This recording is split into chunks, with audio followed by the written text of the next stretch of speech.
Xin chào 500 anh em, chào mừng anh em đã quay trở lại với Anime Wiki. Vậy là đã khá lâu rồi chúng ta mới quay trở lại với One Punch Man. Và như mọi khi sau 3 tuần chờ đợi thì chương 184 manga One Punch Man cũng đã ra lò. Đây là một chương rất hay với sự xuất hiện của Blast và câu chuyện về quá khứ của Tatsumaki đã phần nào hé lộ. Ok, hãy cùng thưởng thức chương 184 áo choàng hói thông qua video bình luận của Anime Wiki nhé anh em.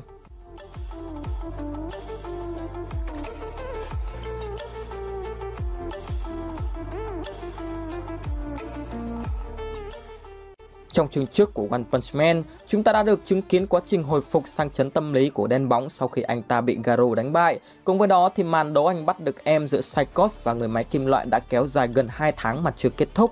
Chúng ta cũng được chứng kiến dấu hiệu đầu tiên trong quá trình kỷ hóa của Garou. Điều đó đồng nghĩa là trận đại chiến hấp dẫn nhất Season 3 giữa Garou và Saitama sắp diễn ra. Ở chương 184, thế trận giằng co giữa anh hùng và quái vật vẫn chưa kết thúc. Sau khi lực lượng cấp S được Tatsumaki cứu lên khỏi mặt đất, họ nhanh chóng lên kế hoạch quay trở lại trận chiến để tiêu diệt Psychos và Garou. Sau thời gian ăn chui uống sữa trong bệnh viện, Tank Top cũng đã đến trợ giúp. Và giờ đây sự xuất hiện của cặp anh em Bang Bom cùng với Fubuki đã chính thức hoàn thiện đội hình anh hùng mạnh nhất từ trước đến nay của nhân loại. Quên đi nỗi nhục bị tinh trùng màu đen bán hành trước đó, khi nhìn thấy Bang, Samurai Nguyên Tử ngay lập tức trở nên phấn khởi. Có lẽ anh ta nghĩ rằng ở bên cạnh anh hùng số 3 thì 1000 con tinh trùng màu đen hay trắng gì đi nữa cũng chỉ là mũi đốt mà thôi. Trong khi đó Tiểu Bá Vương lại tỏ ra ngạc nhiên khi Bang xuất hiện, bởi trước đó cậu đã loại ông ta ra khỏi chiến dịch lần này vì nghĩ rằng Bang sẽ không nỡ súng tay với thằng đệ thần thương của mình. Thế nhưng hơn ai hết, Ninh Bạc ý thức được ông ta phải là người tận tay tiêu diệt Garou, không phải dưới tư cách là anh hùng mà là sư phụ của hắn. Bang là người bắt đầu nên ông muốn mình sẽ là người tận tay kết thúc mọi chuyện. Thế nên đối với Bang, việc Tiểu Bá Vương loại ông ra khỏi chiến dịch lần này chính là giúp ông hoàn thành tâm niệm ấy. Tuy nhiên Garou giờ đây đã khác. Hắn đã bắt đầu quá trình hóa quỷ và sức mạnh hiện giờ là không thể đong đếm. Nếu trận chiến giữa Bang và Garou diễn ra, đánh bại hắn là điều không thể. Tạm gác lại câu chuyện thay cho cảm động ấy, vấn đề cấp bách nhất lúc này đó chính là hỗ trợ cho Tatsumaki. Vì theo người đẹp Fubuki, chị gái cô rất có thể đã mất đi ý thức rồi. Lúc này mọi thứ nhanh chóng đổ về phía đỉnh của tòa tháp, nơi được tạo ra từ việc Tatsumaki vắt cạn sữa của Psychos trong chương 179 trước đó. Đúng như Fubuki nhận định, sau khi sử dụng quá nhiều sức mạnh, anh hùng số 2 đã không còn tỉnh táo. Tuy nhiên, thứ khiến chúng ta bất ngờ nhất là dù đã mất đi ý thức nhưng ý chí của Tatsumaki mạnh mẽ đến mức cô vẫn giữ vững tư thế chiến đấu và duy trì trường lực để khống chế Psychos.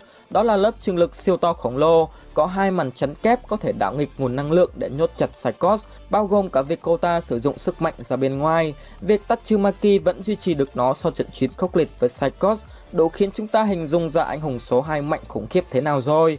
Về phần người đẹp của hiệp hội quái vật Psychos, chạy mãi mà đầu vẫn cứ vào tường. Cô ta biết được để trốn thoát chỉ có một cách duy nhất, đó là tiêu diệt người đã tạo nên rào chắn. Thế nhưng hy vọng đó nhanh chóng bị dập tắt khi bên cạnh Tatsumaki lúc này là Genos, người vượt trở lại sau khi được tiến sĩ Kushino nâng cấp.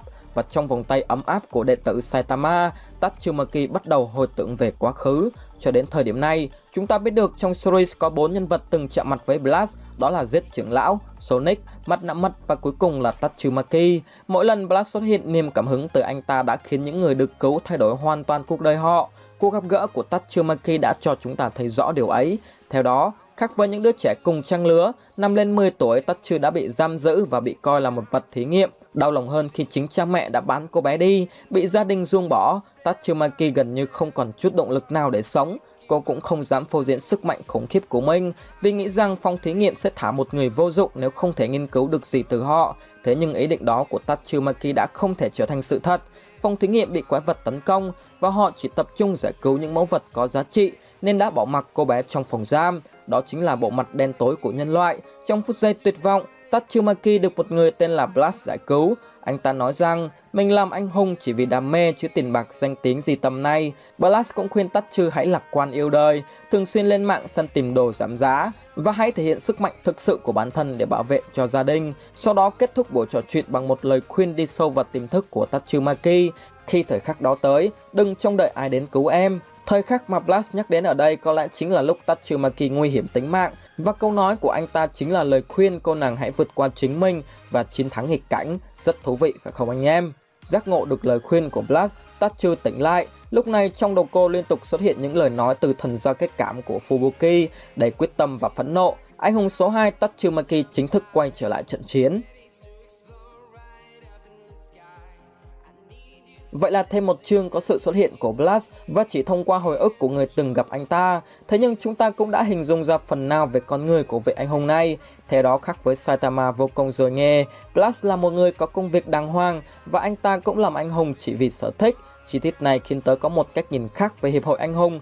Trước đây đã có nhiều thắc mắc về cách hoạt động của hiệp hội này, như đề cử King lên thẳng cấp S mà không cần kiểm tra năng lực, hay đưa ra những bài kiểm tra kiến thức chiếm tới 50% thang điểm để đánh giá thực lực của các anh hùng. Dẫu biết rằng đi đánh giặc vẫn cần nói đạo lý, nhưng rõ ràng thang điểm 50-50 giữa đạo lý và sức mạnh là điều khó hiểu. Giờ đây chúng ta nhận ra rất có thể Hiệp hội Anh hùng đã lợi dụng tên tuổi Blast để phát triển và thu hút thêm các anh hùng khác đến với họ, đặc biệt là các anh hùng cấp S, khiến họ thay vì hoạt động tự do đã trở về dưới trướng hiệp hội, làm việc và mang lại lợi ích cho hiệp hội. Trong chương này, chúng ta cũng đã biết rõ hơn về sức mạnh khủng khiếp của Blast. Trước đây trong databook của One Punch Man, Fubuki suy đoán rằng Blast sở hữu sức mạnh tâm linh với khả năng điều khiển hàng nghìn tỷ con robot và có thể bắn ra tia laser từ mắt. Cô đưa ra giả thuyết rằng anh ta có thể đánh bại tất cả các thành viên còn lại của S-Class cùng một lúc, và trong lần xuất hiện này của Blast, dường như một phần suy đoán của Fubuki đã chính xác. Chúng ta có thể thấy Blast hạ gục con quái vật bằng một lỗ thủng xuyên qua người, đó rất có thể chính là khả năng phóng ra năng lượng của anh ta. Ngoài ra, bộ đồ của Blast trông rất hiện đại, rất có thể anh ta cũng là một dân chơi công nghệ. Vì thế nhận định Blast sở hữu sức mạnh tâm linh và có thể điều khiển hàng ngàn tỷ con robot của Fubuki là hoàn toàn hợp lý. Ngoài ra, chiếc hộp Blast cầm trên tay cũng rất đáng chú ý. Trong hồi ức của mặt nạ mật trước đó, khi Blast xuất hiện, chúng ta không hề thấy anh ta mang theo chiếc hộp này. Được biết đến là một anh hùng hoạt động tự do, thế nên việc Blast xuất hiện ở viện nghiên cứu nằm ở nơi hẻo lánh này chắc chắn là có mục đích. Và thứ anh hùng số 1 nhắm đến lần này rất có thể chính là chiếc hộp trên tay anh ta. Cũng vì vậy, tớ nghĩ rằng chiếc hộp này là thứ rất nguy hiểm và Blast đã tìm cách lấy đi để ngăn chặn con người cũng như quái vật nghiên cứu về nó. Ngoài ra, còn một chi tiết rất thú vị nữa về năng lực của Blast, đó là anh ta dường như có thể đọc được ký ức và suy nghĩ của người khác. Anh em có thể thấy dù là lần đầu tiếp xúc với Tatsu, nhưng Blast đã biết được năng lực thật sự của cô và mục đích vì sao cô lại che giấu sức mạnh. Khi Blast đặt tay lên đầu cô bé, hình ảnh Fubuki hiện ra và ngay sau đó anh ta biết được Tatsu còn có một em gái rất dễ thương, qua đó khuyên cô bé hãy mạnh mẽ để bảo vệ gia đình. Vì thế chúng ta có thể hiểu sức mạnh tâm linh của Blast đã phát triển đến mức anh ta có thể cảm nhận được cả những suy nghĩ của người khác và thậm chí là biết được ký ức nếu chạm vào họ. Sau nhiều chương giao chiến và vây bắt thì trong chương này, thêm lần nữa Psychos, thủ lĩnh hiệp hội quái vật rơi vào tình thế khó khăn. Trước đó dù được God ban cho sức mạnh, thế nhưng Tatsumaki đã khiến Psychos phải kiệt sức và chạy trốn. Hấp thụ thêm nhiều sức mạnh là thứ cô ta thèm khát nhất lúc này. Tình thế càng trở nên khó khăn hơn khi Tatsumaki lấy lại được ý thức, đồng nghĩa Genos cũng rảnh tay tham gia cuộc truy đuổi. Trước sức ép từ các anh hùng, Psychos buộc phải chạy xuống đường hầm mà không biết rằng ở đó có một con quái vật chọc đầu đang chơi đập đá xếp hình. Không phải dạng vừa, chúng ta có thể thấy dù kiệt sức và đang tìm đường thoát thân, thế nhưng Psychos vẫn có thể tung ra những đòn phản công nguy hiểm. Chỉ cần sơ sẩy một chút thôi, kỵ sĩ sắt sẽ trở thành đống sắt vụn trong chớp mắt. Về phần kỵ sĩ sắt, trên đường truy đuổi anh ta đã phát hiện ra các tế bào của Orochi, nhưng nó đã bị Tatsumaki phá hủy, khiến anh ta rất tiếc nuối vì không thể thu thập làm thí nghiệm. Kỵ sĩ sắt biết được bản chất thật sự của Orochi là được cấu tạo từ một chuỗi những tế bào cấp độ phân tử, và hắn đã rải nó khắp mặt đất để hút đi sức mạnh của mọi thứ. Điều đó càng làm tăng thêm mức độ nguy hiểm của bộ đôi Orochi Psychos. Nếu để chúng thoát đi lần này, có lẽ anh Sai lại phải dùng đến nắm đấm thứ 3, thứ 4 hoặc là thứ 5 đấy anh em. Trong khung ảnh này, chúng ta có thể thấy sự linh hoạt trong quá trình biến đổi của Psychos khi chiếc phi thuyền nhanh chóng trở thành một con quái vật 4 chân, nhanh nhẹn né tránh những đòn tấn công. Thế nhưng chừng đó là chưa đủ để cô ta thoát thân lần này, khi mà ở cuối chương, lần lượt Genos và kỵ sĩ sắt đã bắt kịp Psychos. Họ cũng đã huy động năng lượng để chuẩn bị tung ra đòn tấn công lên cô ta.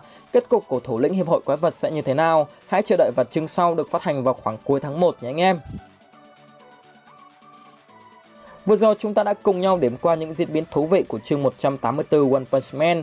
Theo anh em, Psychos sẽ có kết cục như thế nào? Hãy để lại cảm nhận của mình ở phần bình luận video nhé. Còn bây giờ xin cảm ơn anh em đã lắng nghe. Xin chào và hẹn gặp lại anh em trong những video sau của Anime Wiki.